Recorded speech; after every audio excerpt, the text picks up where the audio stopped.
pesar de que absorbe el cesio y el estroncio, las cantidades que podemos encontrar en la carne de la cereza son insignificantes, aunque sí es cierto que se concentran en el hueso. Eso significa que podemos comernos las cerezas, pero es obligatorio escupir el hueso.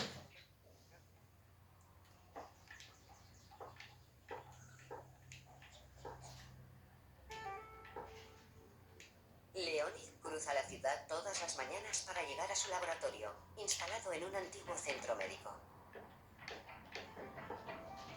Los científicos examinaron miles de plantas de la zona y poco a poco observaron el sutil comportamiento del cesio 137 y el estroncio 90. Descubrieron que estos dos átomos radiactivos conseguían penetrar en el tejido vivo de una forma totalmente sorprendente, engañando a sus víctimas. Hola.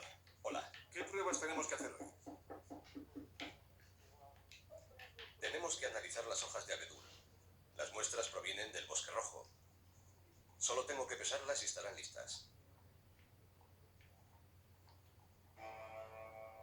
A Leonid le bastan unos pocos gramos de materia vegetal para medir la radiación emitida por el cesio y el estroncio radiactivos contenidos en las hojas.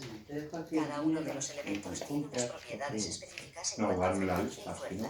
El abedul absorbe grandes cantidades de cesio y leche. de estroncio. Apúntalo en una nota de esas, que no te cuesta nada. Normalmente el A ver si abedul luego necesita mirando la grandes nota, vamos andando cantidades de por WhatsApp. potasio y de calcio, pero el estroncio se parece al calcio y el cesio se parece al potasio. Por consiguiente, el abedul absorbe cesio, creyendo que es potasio, y estroncio, creyendo que es calcio. Y como en el bosque rojo hay grandes cantidades de cesio y estroncio, el abedul acaba muy contaminado. El combate de la naturaleza contra estos invasores está amañado. Los organismos vivos no tienen forma de distinguirlos del potasio y el calcio. Nunca han tenido la menor oportunidad de enfrentarse a ellos desde el origen del mundo y por un motivo muy sencillo. Son elementos inventados por el hombre moderno. Todas las plantas necesitan calcio y potasio, pero en cantidades que varían mucho de unas a otras. Cada planta tiene unas necesidades muy específicas. Por eso, no todas las plantas absorben las mismas cantidades de estroncio y cesio.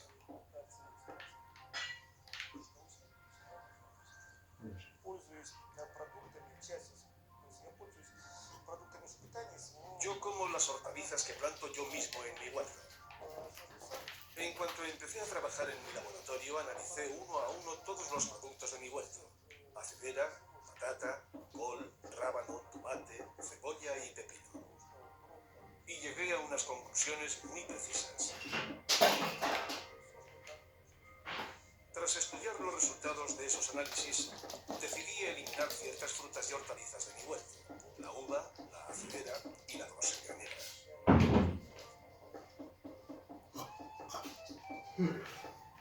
Por consiguiente, Leonid puede alimentarse tranquilamente de una serie de productos cuidadosamente seleccionados y analizados que cultiva en su huerto.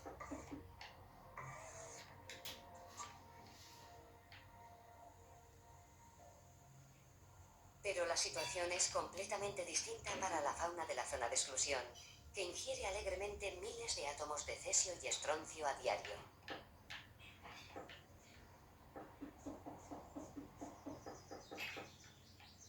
¿Qué consecuencias tiene esto en los organismos vivos y con qué defensas cuentan?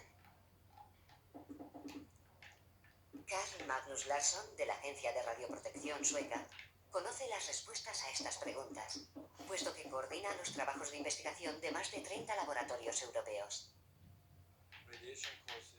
La radiación provoca daños o roturas en el ADN.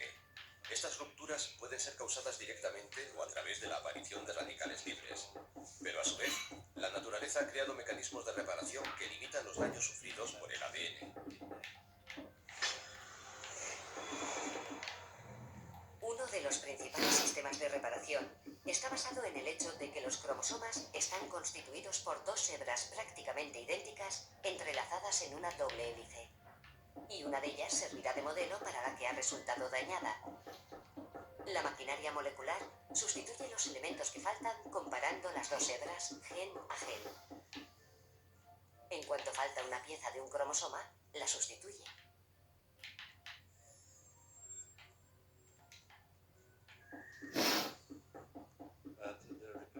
Pero los mecanismos de reparación no siempre son infalibles. Pueden darse errores en las reparaciones y producirse una mutación.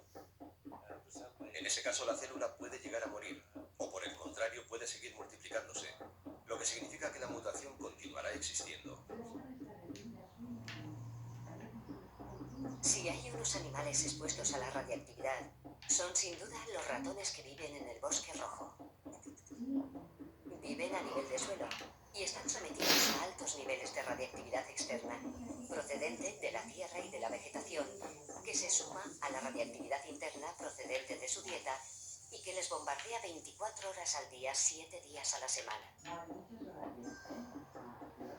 Robert Baker, de la Universidad Tecnológica de Texas, en Estados Unidos, lleva estudiando a los ratones de Chernóbil desde 1994.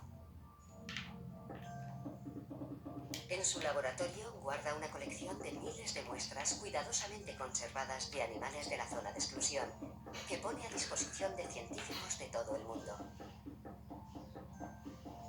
En 1994 inició una colaboración científica a largo plazo con Sergei Grashak. Su primer objetivo parece obvio, dado el entorno radiactivo en el que viven estos ratones. Pensamos que lo más probable era que se produjeran mutaciones. Era la consecuencia más lógica tras el accidente. Creo que el principal temor que tiene el hombre en casos de radiación como la que se liberó en Chernóbil es la de contraer cáncer. Pero existe un temor aún mayor, y es que nuestros hijos nazcan con defectos congénitos. Y una forma de entender el proceso de aparición de esos defectos congénitos son las mutaciones. Así que enseguida empezamos a buscar mutaciones. El primer paso consiste en cazar un gran número de ratones para garantizar la validez estadística de los resultados. Los ratones presentan dos grandes ventajas. Son más fáciles de cazar que los mamíferos grandes y su sistema biológico es muy similar al humano.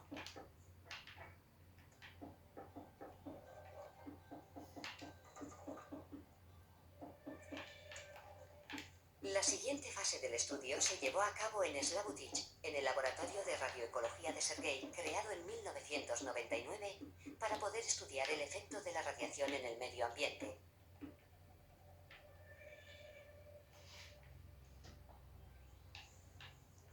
Basta un pequeño fragmento de la uña de cada ratón para estudiar su secuencia de ADN.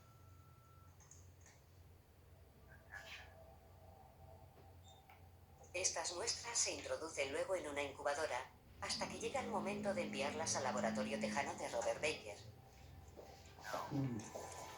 Esto y luego a mayor y lo que tú quieras y traes una silla así. Llevar el carro, ¿no? Fue aquí, en la Universidad Tecnológica de Texas, en Lubbock, donde se descifraron uno a uno los cromosomas de los ratones de Chernóbil. Robert Baker se llevó una gran sorpresa al ver, por una parte, una tasa de mutación tan baja, y por otra, que había muchas especies de ratones diferentes, pero genéticamente muy parecidas.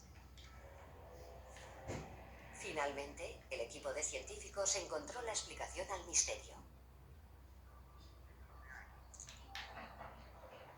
Durante el periodo de gran radiactividad inmediatamente posterior al accidente, la muerte de todos los animales dejó extensas zonas despobladas. Quedaron así una serie de espacios libres en los que no había un solo animal vivo.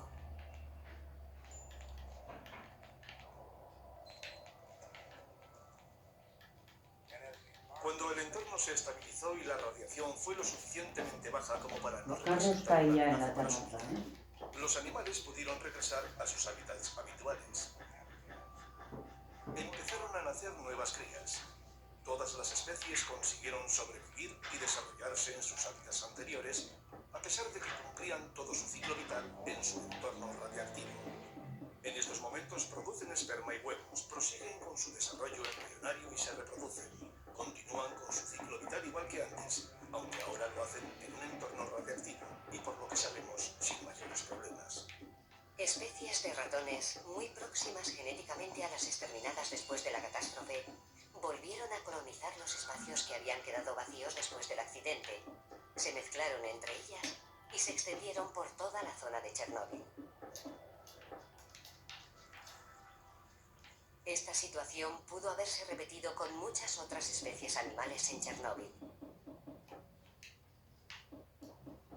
Es posible que animales llegados de otras zonas que no se vieron sometidos a una fuerte exposición radiactiva después del accidente repoblaran lentamente las zonas que habían quedado vacías, llevando con ellos sus variaciones genéticas naturales. Si estos ratones no tienen ninguna patología aparente, ¿qué podemos decir de sus órganos internos? ¿Están intactos? Los estudios de laboratorio demuestran la aparición de unas formidables estrategias de defensa en estos pequeños animales sometidos a radiación. Las anomalías, las aberraciones, las patologías son evidentes. Es algo que podemos observar en varios tejidos. Por supuesto, no hay duda de que los organismos de los animales que viven en zonas de alta radiactividad están sometidos a estrés y que todos los sistemas biológicos